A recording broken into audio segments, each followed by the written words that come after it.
when I left that meeting, I didn't want him to feel like he brought a problem. So I wouldn't say anything about Ja Rule. Yeah. I kept it, I didn't say one thing. How long did the meeting last? It was like, when I met him, the first night I met him, he had an event. It was the Marshall Mathers LP just came out the first week. He sold 1.7 million records. And he was so excited about me that I'm looking like, you serious? You know what I'm saying? Like, yo. And by the time I got back, and I would never say anything about Ja until the first time I said something about him. Ja made a mistake and said something about Haley. It was a Friday evening. Em didn't record that Friday. I recorded that Friday, that Saturday, that Sunday. He came back. I had a full CD, Automatic Gunfire. It was my whole mixtape, Automatic Gunfire, was done Monday morning. 50 Cent kept a massive secret from Eminem about his beef with Ja Rule until it was too late. This story goes way deeper than you think, and today, 50 Cent is finally breaking his silence. The question is, why did he keep this feud under wraps for so long?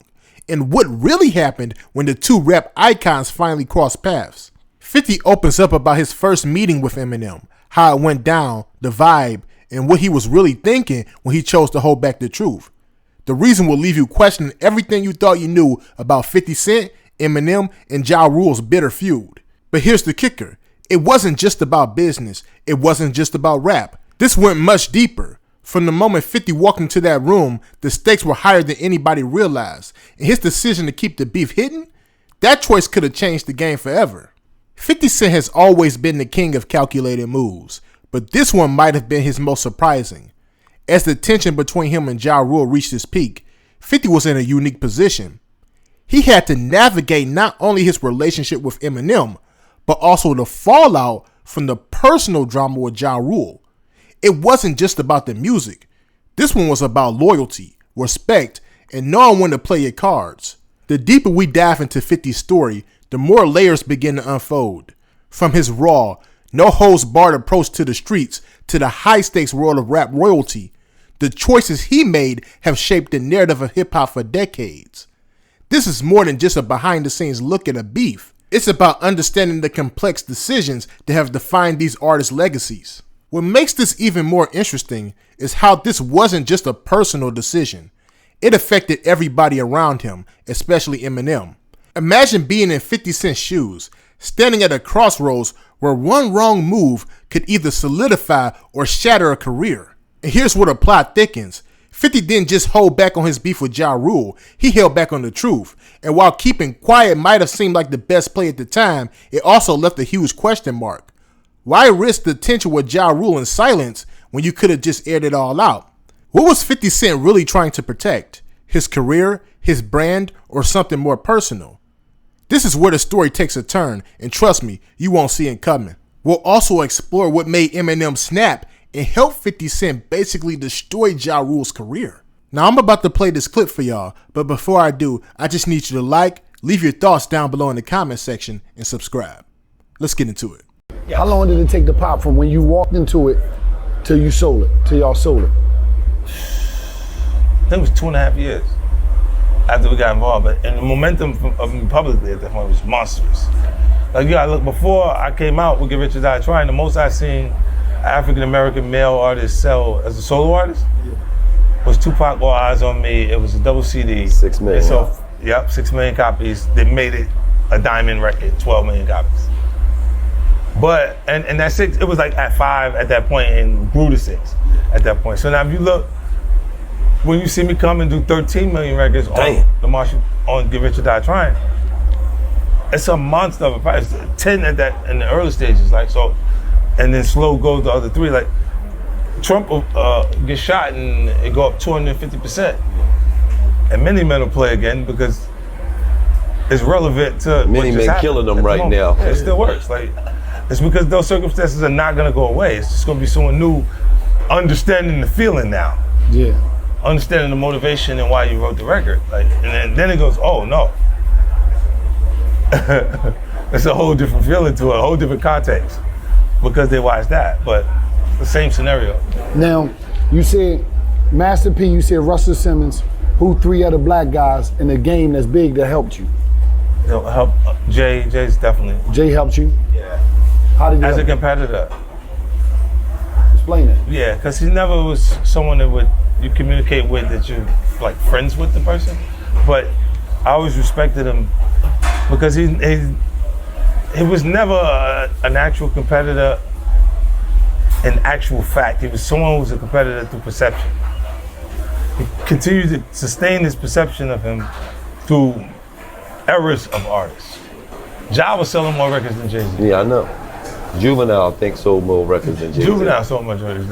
A lot of niggas came and sold more records than him in the period that he still sustained some sort of cool. Yeah. Or some About that sort of- nigga. Yes. that That he was able to hold on to that. And then that, feeling that way, I mean, it's a part of how you carry yourself. When you perceive yourself highly, Yeah. you can project that energy and people can agree. All right, so Jay, that's number 3. Yeah, Jay. And then, who else? Master P, Russell, Jay. 2 more. In hip hop, Just in the culture, black folk. Any just- black folk. just to watch. I learned from Oprah. Okay. Damn. Oprah, because she all television shows have targeted demographics. An audience that, if you looked at Oprah Winfrey's audience, it was middle-aged white women. Because the way her views, even though they escaped the fact that she was an African-American woman in front of them, Yeah. because she was so successful, when she said things and it was the way they thought, they said, oh, I think like a billionaire. And because once we put you a billionaire, and then you say things and you think exactly the way they think, they go, oh, she's a billionaire. She's amazing. I love Oprah. So it's harder to go against people that connect to that demographic, because that's our actual audience. It's easy to smash Russell. It's easy to smash Michael Jackson. It's easy to smash. When they up, you're dead, nigga. They gonna hit you with the kill shot. You understand? But we didn't see that for Weinstein. We didn't see that for her chef. The chef that was, that was cooking. They had some issues and shit like that. We didn't see different things, and I kind of saw getting ready to get Russell, and I was like, we ain't got nobody left. Who the last person that helped you? That'll be 5. The last person. Help me. Look, these are people that I learned from a distance too. It's not like that I. Ain't nobody talk to helping, man. He And they help came me. in, Dr. Dre and Eminem. Nigga. They help me. Really, I could only point to those 2 people because creatively they got So it. you gotta understand, he came in the game, he was the outlaw, man. Yeah, like Nobody wanted to help him till he Music. dropped from that ceiling upside down, and that shit did them numbers. Oh shit! Now it's Then like, the motherfucker was the change of this pendulum. So now the motherfucker that was with them, they willing to fuck with you now because you bigger. How did the Eminem first encounter go? When he first got with you? it was wild. It felt like. How did it like- happen? Remember that show that had Punk on MTV? Yeah, Punk, I yeah. thought they had cameras and it was gonna come out and say you've been. Where was punked." y'all at? What city was y'all I at? was in California. You flew me to LA, right? I came out. I was so bugged out from the experience that I came through the airport with the vest and shit on. I'm lucky I took the shot plates. plate out the front of the joint, because when I came through, it didn't. But the lawyer that I had with me that took me to him, I get there, he like, yo, how do you feel the vest and shit? Like, yo, this is gonna be the biggest, right? He's like, yo, I'm so excited, that it made me question whether what was happening was right. Because I just wasn't so used. It felt so good that it couldn't be like right. You know what I'm saying? And I'm like, yo, nah. And when I left that meeting, I didn't want him to feel like he brought a problem. So I wouldn't say anything about Ja Rule. Yeah. I kept it, I didn't say one How thing. long did the meet last? It was like, when I met him, the first night I met him, he had an event. It was the Marshall Mathers LP just came out the first week. He sold 1.7 million records.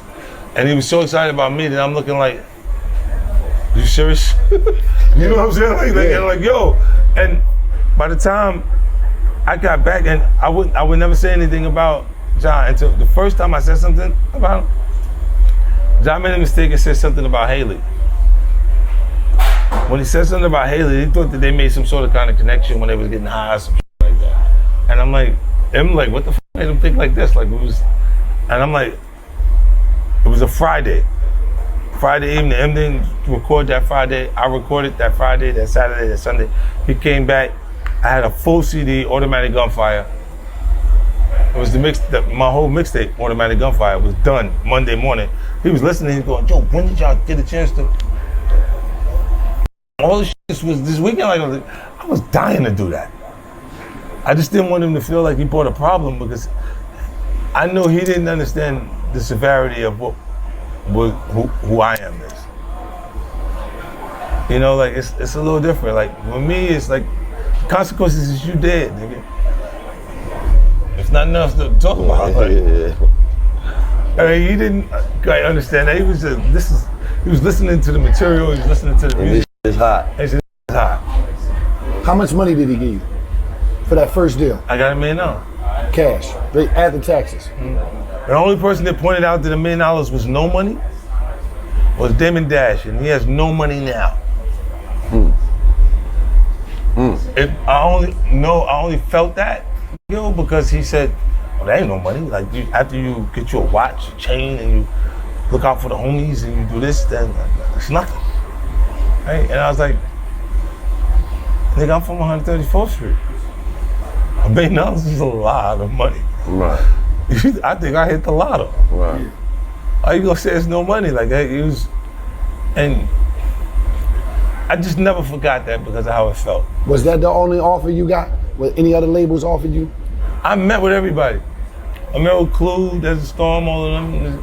It's because I wanted them to say they was doing the deal with me. First thing they did when they came in, Skeen came in with them. He said, "Yo, we talked to the Wolves. They said it's okay to talk to you. You think I do a deal with it? They gotta ask somebody if it's okay."